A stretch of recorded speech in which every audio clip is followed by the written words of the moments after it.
Hi, everybody.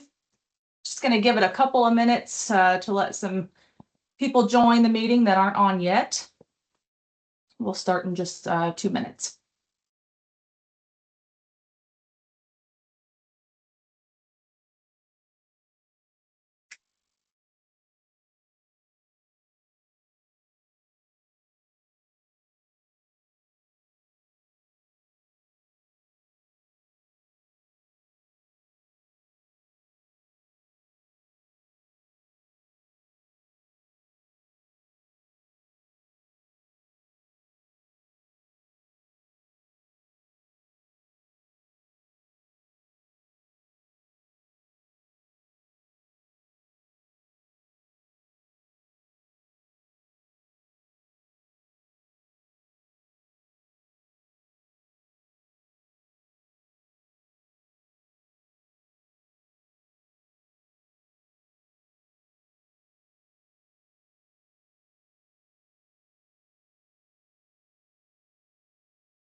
Okay, we can go ahead and get started. I know we'll have some late stragglers here, but we'll go ahead and kick it off. Welcome, everyone. I appreciate you taking the time to join today. Before we get started, I'll introduce myself. My name is Lauren Carroll, and I'm the manager of client sourcing here at Practice Match. Been with Practice Match for almost 2 years now, but before joining the team, I was actually a client for about 15 years. Practice Match was always one of my go-to recruitment sources, so it's been really exciting to now be on the other side and still work the same platform, just in a different way. Before joining, just a little background on myself. I worked in a full cycle provider recruitment role where I handled everything from sourcing and screening to contract negotiations and credentialing to ultimately get providers placed across the US. And then prior to that, supported around 10 community-sized hospitals as their dedicated in-house sourcer, where I helped identify quality leads for our hospital owners. So a lot of sourcing and recruitment background, but the session is all about helping you make sense of what's changed in physician recruitment and, more importantly, how to adjust. If it feels like your team's working harder but seeing fewer results, you're not alone. It's not a performance issue. Most of the time, it's a shift in how physicians engage. Today, we'll break down what's driving those changes and how top organizations are adapting to stay competitive. We'll touch on a few key strategies, including when candidates are actually most responsive and how just the small shifts in approach can lead to stronger engagement. But most importantly, you'll walk away with practical ideas you can apply right away to build that consistent, effective pipeline. If you have any questions related to the material through the session, please feel free to drop them in the chat. We'll do our best to answer as we go, but I'll definitely follow up with you after the webinar with any information I can provide. And yes, the webinar is being recorded. With that, let's get started. So first slide, this won't be a surprise to anyone on the call. Before we get into solutions, let's level set on why pipelines are breaking and what's different about today's candidate behavior. So what you're experiencing isn't unique. It's happening across the industry. We're seeing demand for physicians continue to rise across nearly every specialty and market.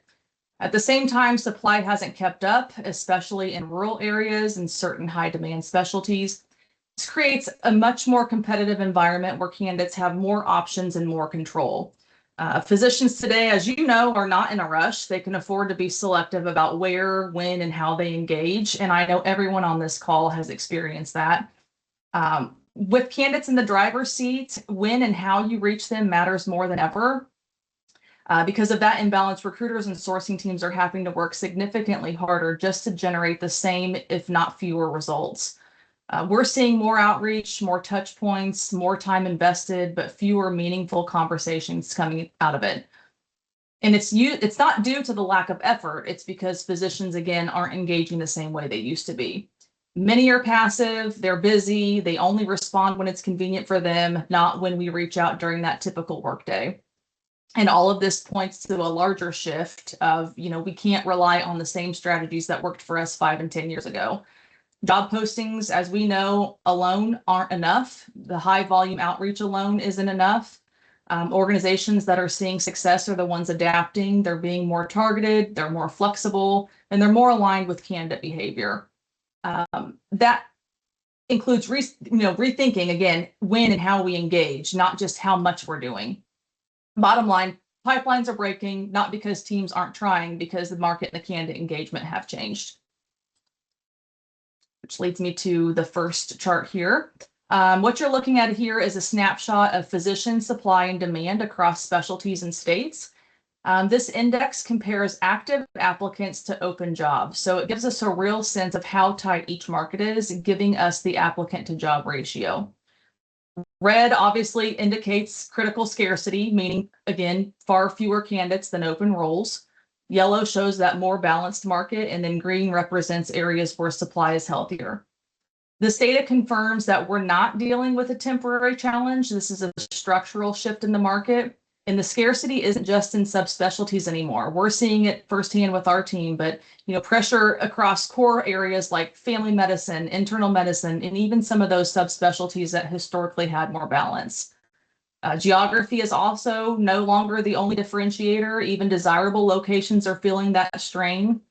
In the past, you could offset a harder specialty with a strong location, but that trade-off is becoming less reliable.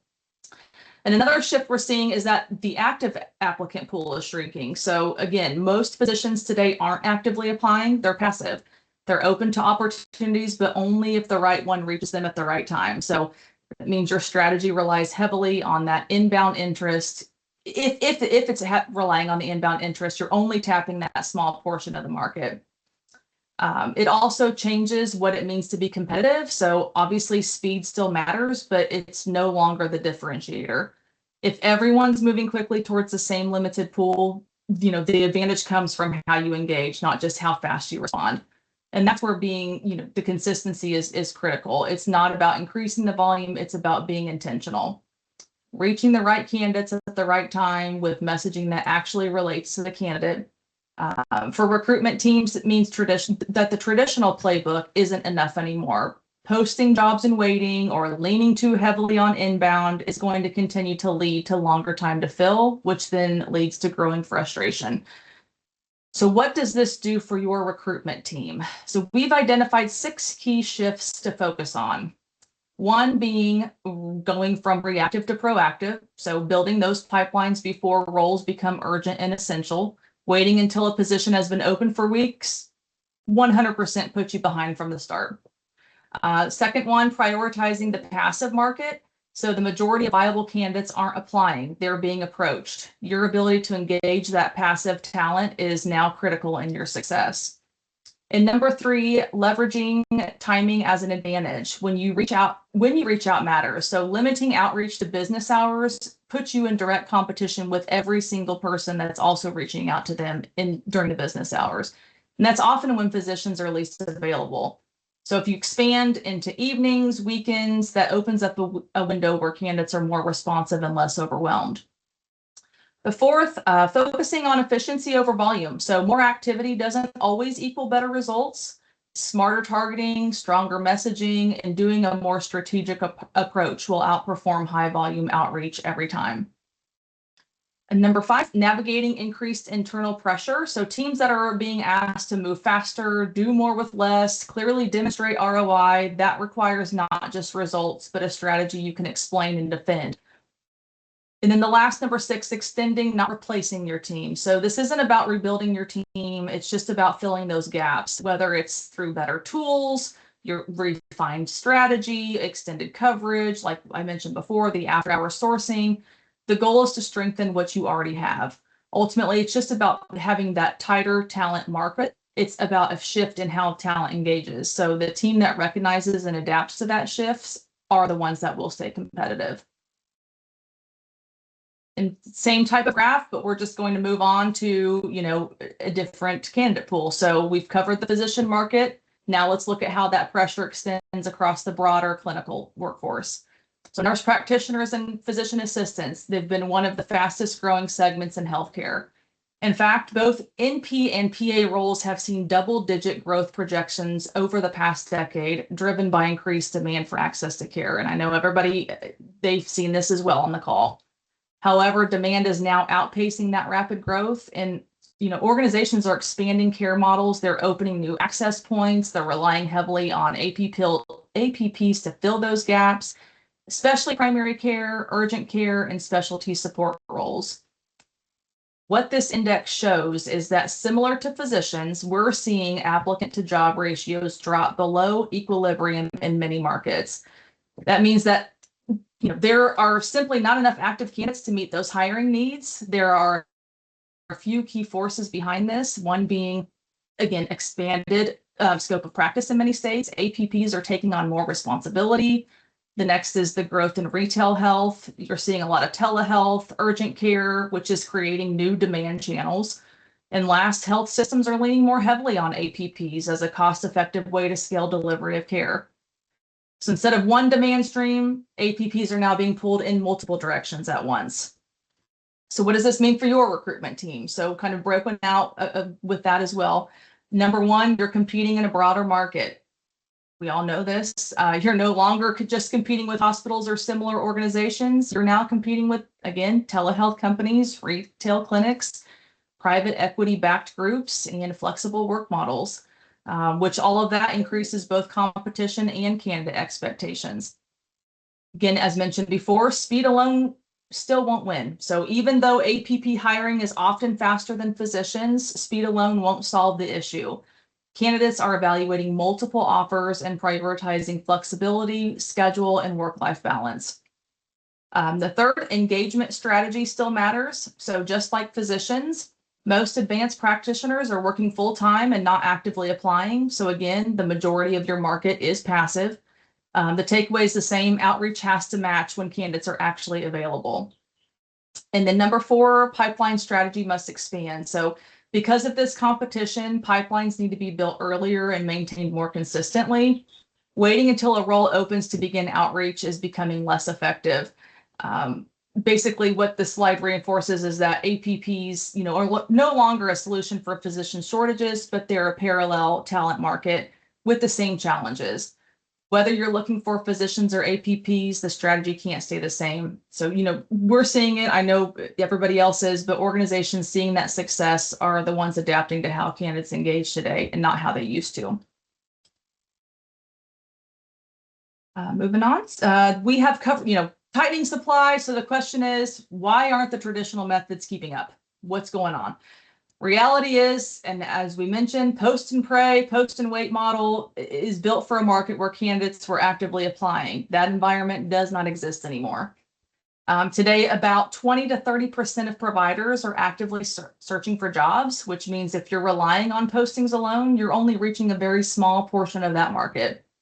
And even when you do get applicants, it often turns into a volume problem, not a quality one. So there's more screening, there's less alignment, and it's a slower process. Another challenge is visibility. When candidates aren't applying, you're left guessing, was it compensation? Was it the schedule? Was it the location? Was it the message? There's never any clear feedback. What we're seeing from high performing organizations is a shift away from single channel recruiting. So not just one avenue. It comes from multiple channels. You need to meet the candidates where they are, not wait for them to come to you. Because with passive candidates, one touch point isn't enough. It often takes multiple interactions, and that's across email, text, phone calls. Those all working together will generate that response. And that's, where proactive sourcing becomes critical. Instead of reacting to openings, teams are intentionally building pipelines, targeting specific providers and engaging them directly. Which brings me to, tailoring your messaging. Generic job descriptions don't convert. Candidates want to quickly understand what impacts them, which are things like schedule, compensation, flexibility, lifestyle, and you'll hear me repeat that multiple times in these slides, but those are the things that they want to see up front from the beginning to see if this is even something they want to entertain. Timing is another major factor that's often overlooked. If all of your outreach, as mentioned, happens during standard business hours, you're competing with every other recruiter. Our team sees stronger engagement early mornings, evenings, weekends when providers actually have time to respond.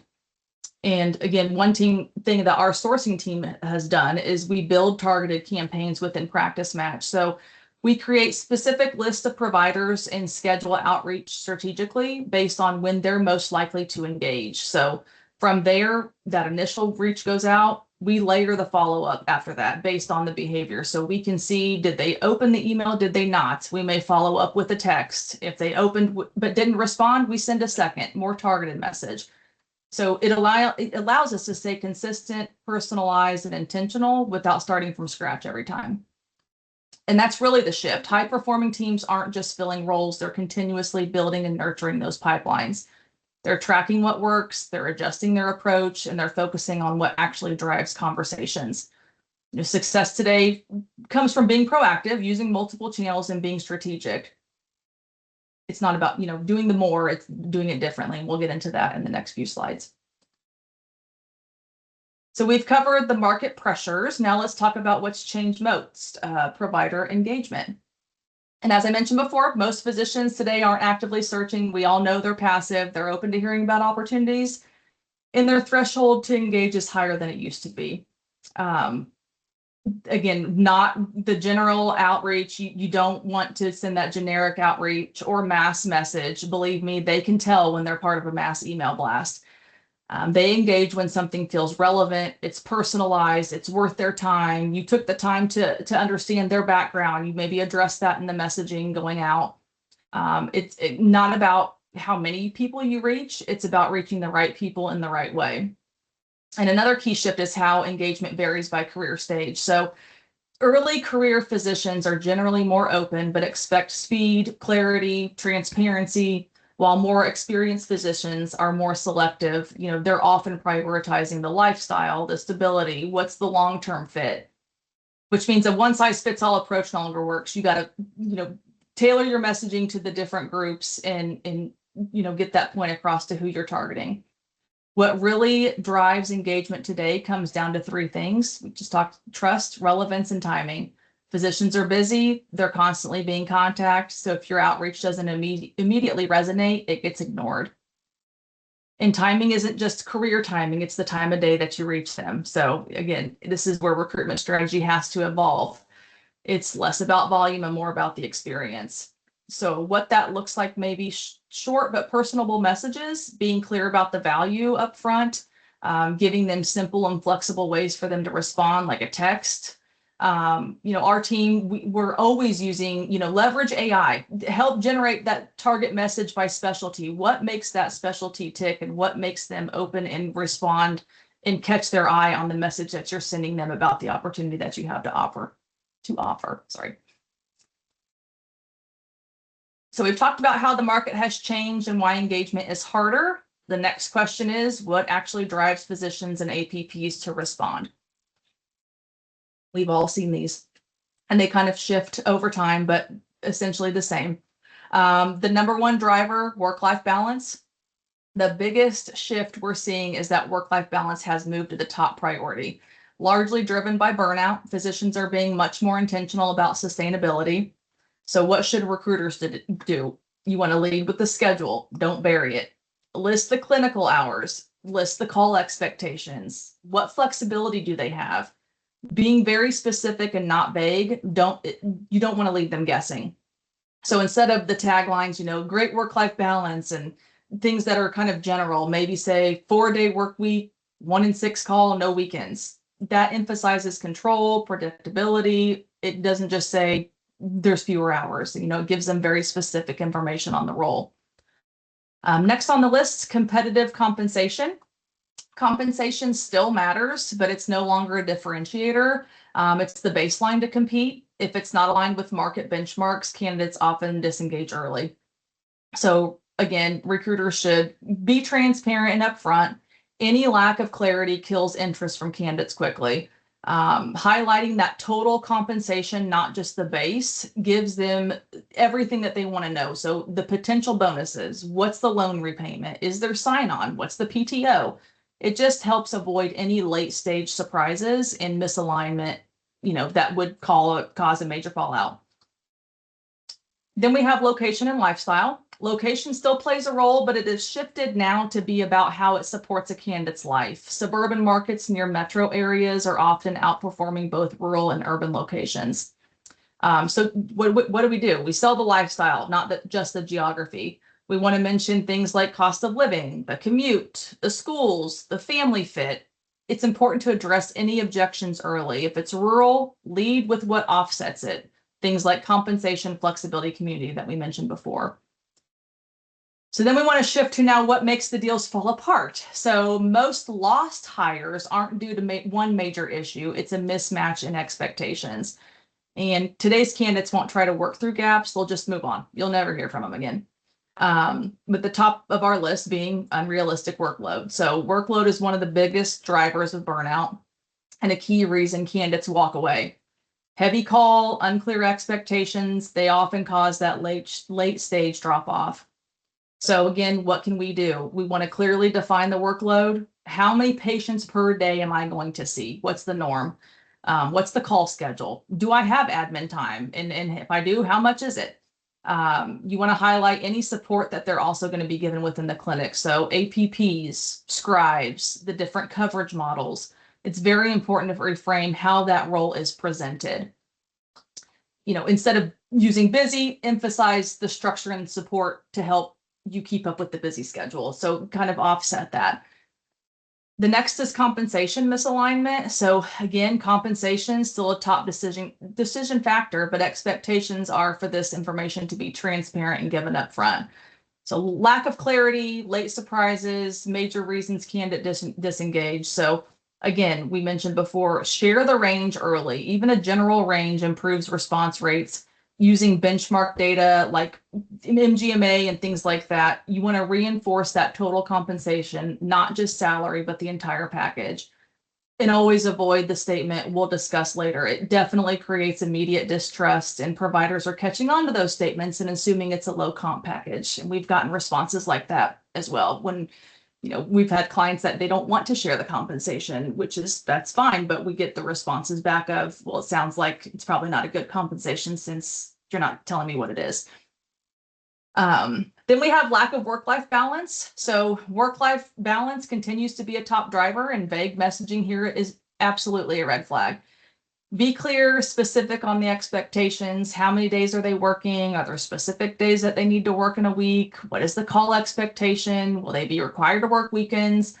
Absolutely highlight any flexibility that they would have. Even small options matter. It's important to align messaging with the reality of the role. If the role is demanding, show what offsets it. When expectations given really do match reality, the engagement improves and so do the outcomes. The organizations that win that we see aren't just offering opportunities, they're clearly communicating the value in the areas that matter most to today's candidates. One key KPI for our sourcing team here at Practice Match is we capture the feedback when provider declines interest in an opportunity. So whether, sometimes it's uncomfortable, they're wanting to get off the phone, they're very short and quick to their answers, but we really try to push to ask why they may not be interested in what we're offering. So why isn't that role appealing? In that feedback, we can provide that to our clients with clear, actionable insight into what may be holding candidates back from applying. It's one of the big value pieces that we bring to the clients. It's showing them what the feedback is in the market. So they may share that compensation isn't competitive, or the schedule doesn't align, or other aspects that don't meet their expectations. Our clients actually take that feedback and they can make adjustments where possible, and it's helped us land some deals.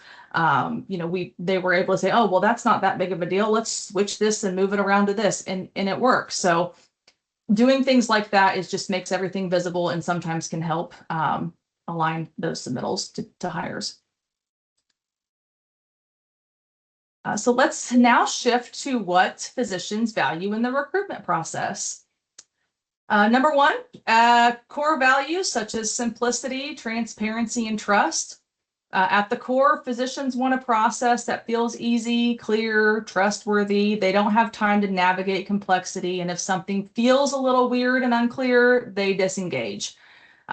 So what does this mean for the recruiter? We want to keep outreach short and focused on what matters. Again, be upfront early, mention compensation, schedule, call, location, all the things. You really just don't want to create any surprises from the first touch to the final offer.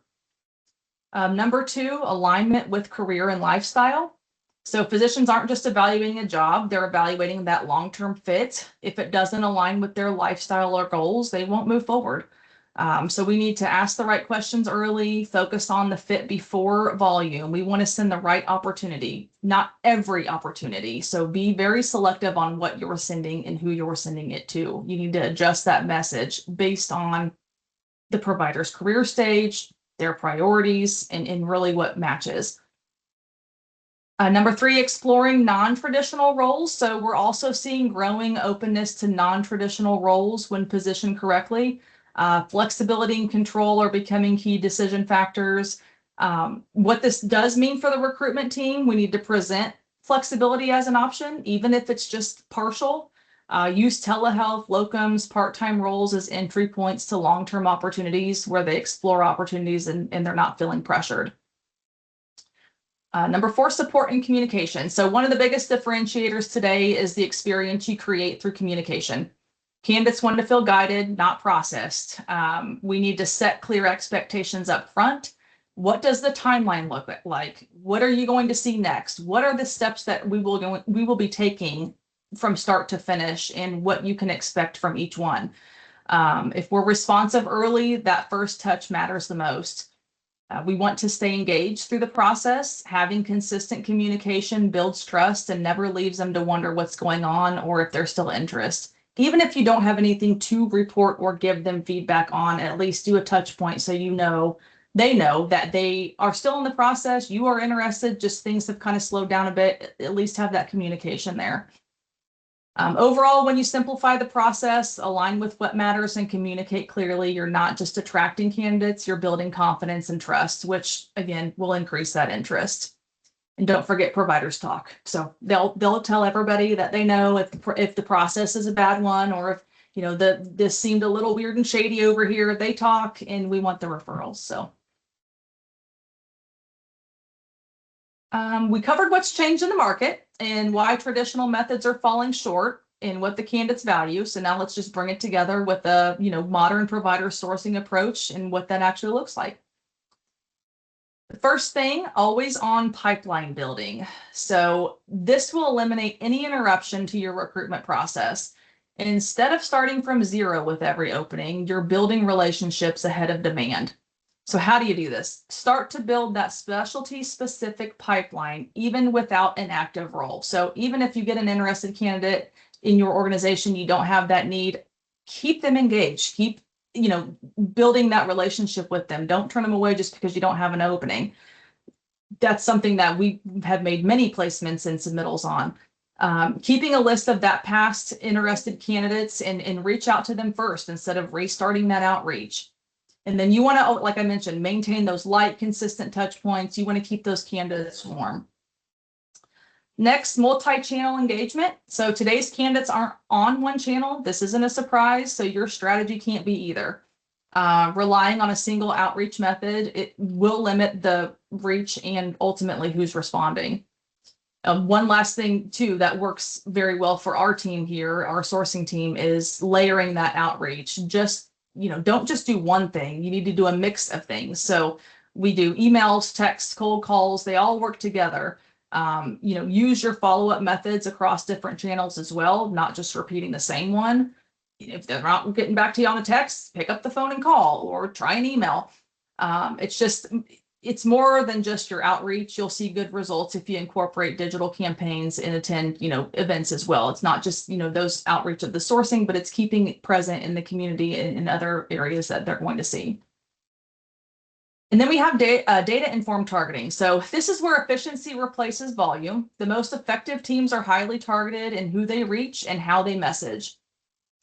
Some things to try, start with creating target lists by specialty or geography, and then career stage, as we mentioned before, and then tailor your message to each audience and use engagement data to refine the timing, the channels, and the messaging. So what works for some may not work for others. You just have to keep mixing that up. And last, candidate-centric experience. So this is a mindset shift from process-driven to candidate-driven. It's not about how many people you contact. It's about how the experience feels. So again, keeping that communication short, clear, relevant, make it easy to respond, allow for quick replies, be open to flexible conversation, focus on building conversations, not just generating those clicks. A few ways to implement this immediately. So first, the 2-touch rule. Try contacting once during the day, and then if that doesn't work, try once in the after hours. You can also adjust the first message framework. So as stated before, we want to lead with the schedule, compensation range, and why it's a fit. And don't forget to always give a quick call to action. So something like open to a 10-minute conversation with a question. You can even ask the candidates, once they sign on, what did you experience in the recruitment process with us? Were there any areas that were dragging or unclear? Getting their honest feedback so the process can be tweaked for the next potential hire is crucial. And then again, test the after hours outreach. So test an evening, test a weekend, look at the different touch points and track that engagement. You might find more success by adjusting your outreach hours. Now we'll talk about the 4-pillar physician pipeline model. It's a little tongue twister there. Starting with presence, be where physicians already are. So it's not about increasing the visibility everywhere. It's about being visible in the right places. So as mentioned before, most physicians are not actively job browsing the websites. They are consuming content, they're attending specialty events, they're engaging in professional communities. So be involved in those, be present at the specialty societies, go to the conferences, do the virtual career fairs, do the digital, look at the digital platforms and so on. Showing up consistently and not just when you have an opening will help you leverage those career fairs and virtual events as more of like lead generation tools and not just hiring events. Having your recruiters also engage in specialty specific online communities, not to sell, but to just build that familiarity over time. Next is precision. Precision is what replaces volume in today's market. Highly targeted outreach consistently outperforms broad campaigns in both response rate and quality. So again, our sourcing team, they're really good about breaking their outreach into micro segments. We, having a pool for early versus late career providers, or maybe ones that prefer urban versus rural. And then of course the candidates that have a subspecialty focus and things like that. So whatever works for you and what you're looking for. But even if you only customize the first 1 to 2 lines of outreach, it makes a huge difference. Don't overcomplicate your outreach by creating a ton of different templates. Just tweak the necessary opening lines to hook the candidate pool you're targeting. And then the third is persistence. One of the biggest gaps we see is teams stopping after only 1 or 2 attempts. Well, it didn't work. They're not interested. I'm not going to respond to them again. It often takes at minimum, and we'll get to this in a few slides, at minimum 10 touch points to get a response from a passive candidate, especially in healthcare. Come up with a cadence that works for you. Maybe it's on day 1, I'm going to email. Then I'm going to wait until day 3 and I'm going to send a follow-up text. If I haven't heard anything yet, I know that on day 6, I'm going to follow up with a call. And if none of that prompts a response, maybe week 2, I'm sending a follow-up email and then just going, different avenues until you get that response. Vary your message slightly each time. Don't resend the same things. Providers, they catch on. They know. They see the same email every week from the same recruiter. They're just going to hit delete because nothing's changed and they're not really targeting me. It's just one mass email. It's just how it is. And then last, we'll talk about proof. So again, in a highly competitive environment, credibility is what gets you a response. So candidates are far more likely to engage when they can quickly understand what makes an opportunity credible and different. So incorporating real life examples in your outreach, like we recently placed 3 physicians in this group, or it's a 4-day work week with no call, or maybe this is a physician-led leadership team. Using those real stories, not just generic claims, will help them understand that this is a real role. If you constantly show up in the right places, target the right candidates, follow up with purpose, build that trust early, you don't just create your pipeline, you're creating that momentum. And here's the slide we were mentioning before. So this displays data that was actually pulled from our sourcing team here at Practice Match. So it's a real funnel performance. It's not assumptions. It was surprising for us to see the actual outreach to submittal conversion as well. At a high level, what we're seeing is that it takes more effort to get the same result. So if you look at this funnel, outreach attempts are increasing, but conversions, are not increasing at the same rate. So if you look at the 2025 funnel, to get one submittal in 2025, it now requires significantly more connections than it did just a couple of years ago. So that's the pipeline for us over the last few years. Means your team isn't doing less, it's actually doing more to produce the same output. And the key takeaway here for us is that, conversion efficiency is declining. So the yield ratio is tightening. That makes traditional sourcing models much more resource heavy. And this is what creates the feeling of working harder, sending more outreach, but seeing fewer results. And if nothing changes, it tends to go to recruiter burnout on the other side, and then longer time to fill, which ultimately results in higher cost per hire. So what are things you can do with your internal team? So it's a little bit of a mind shift, but start with looking at your own numbers. How much outreach did it take to get to a response? How many responses then led to a conversation? And then how many of those conversations resulted in a submittal? Identify, if there's a drop off in those areas, that's your opportunity to improve. And instead of asking your team, how many people did we reach, start asking, how many meaningful conversations did we create? So you want to focus on quality of engagement, not just activity metrics. And don't let your team spend too much time on those low converting tactics. Reallocate that time to targeted outreach, to more follow-ups, and building those relationships. If you go back and revisit previously engaged candidates on past projects or warm leads that didn't convert to hires, those are going to be easier to convert. And again, your highest probability opportunities. So if it takes more touches to convert, then every touch has to matter, and every missed moment is a missed opportunity. And I know we,